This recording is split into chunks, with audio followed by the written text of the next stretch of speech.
Hello. കുറച്ച് ചക്ക കിട്ടിയപ്പോൾ ഞാൻ വിചാരിച്ചു ചക്ക പായസം ഉണ്ടാക്കാമെന്ന്.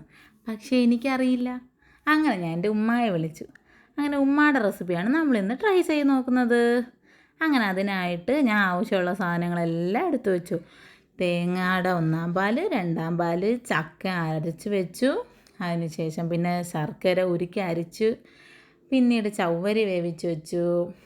പിന്നെ കിസ്മിസ്, അണ്ടിപ്പരിപ്പ്, നെയ്യ് എല്ലാം എടുത്ത് വെച്ചു.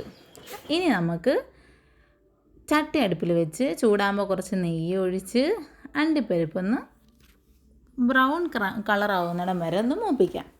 അതിന് ശേഷം നമുക്ക് കിസ്മിസ് ഇട്ട് കൊടുക്കാം. കിസ്മിസും കൂടി ഇട്ടതിന് ശേഷം നല്ല മൂത്ത് വരുമ്പോഴത്തേക്കും നമ്മളതൊക്കെ അതിനകത്ത് അരച്ച് വെച്ചിരിക്കുന്ന ചക്ക ഒഴിച്ചു കൊടുക്കാം. ചക്ക ഒഴിച്ച് ചക്കയും ആ നെയ്യും എല്ലാം കൂടെ ഒന്ന് ചക്കയുടെ പച്ച ഇതൊക്കെ മാറുമ്പോഴത്തേനും നമുക്ക് ശർക്കര ആവശ്യത്തിന്, നമുക്ക് മധുരത്തിന് ആവശ്യമുള്ള ശർക്കര ഒഴിച്ചു കൊടുക്കാം. അതിന് ശേഷം നമുക്ക് തേങ്ങയുടെ 2-ാം പാൽ ഒഴിച്ചു കൊടുക്കാം.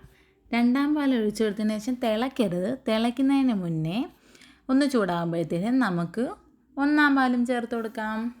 എന്നിട്ട് നല്ല മിക്സ് ചെയ്തതിന് ശേഷം നമുക്ക് കുറച്ച് ചവ്വരി ചേർത്ത് കൊടുക്കാം.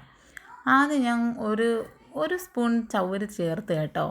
അതിന് ശേഷമാണ് ഞാനത് പോരാന്നും പറഞ്ഞ് വീണ്ടും തട്ടിയിട്ട്. അപ്പോഴാണ് ഞാൻ ഒരു സത്യം അറിഞ്ഞത്. ഫൈനലി ഞാൻ തിരിച്ചറിഞ്ഞ് കഴിക്കും. ചക്ക പായസമല്ല, ചവ്വരി പായസം. ചവ്വരി കൂടി പോയി. അയ്യോ, എന്താ നോക്കെ, ഇല്ലാതെ ചവ്വരി ഉള്ളു.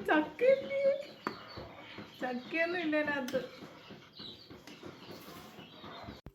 കുറച്ച് നമുക്കൊരു ബൗളിലേക്ക് മാറ്റിയതിന് ശേഷം ഇത് നമുക്ക് ടേസ്റ്റ് ചെയ്യാൻ കൊടുക്കാം.